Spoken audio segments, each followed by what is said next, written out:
وہی تو ہے جس نے تم کو پہلے مٹی سے پیدا کیا، پھر نطفہ بنا کر، پھر لوتھڑا بنا کر،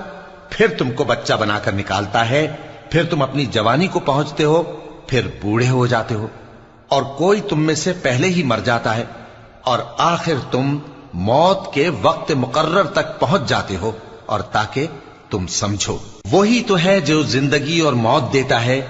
پھر جب وہ کوئی کام کرنا یعنی کسی کو پیدا کرنا چاہتا ہے تو اس سے کہہ دیتا ہے کہ ہو جا، تو وہ ہو جاتا ہے۔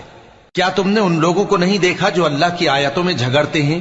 یہ کہاں سے پھیرے جاتی ہیں؟ جن لوگوں نے ہماری کتاب کو اور جو کچھ ہم نے پیغمبروں کو دے کر بھیجا اس کو جھٹلایا، وہ انقریب معلوم کر لیں گے جبکہ ان کی گردنوں میں طوق اور زنجیریں ہوں گی، وہ گھسیٹے جائیں گے یعنی کھولتے ہوئے پانی میں،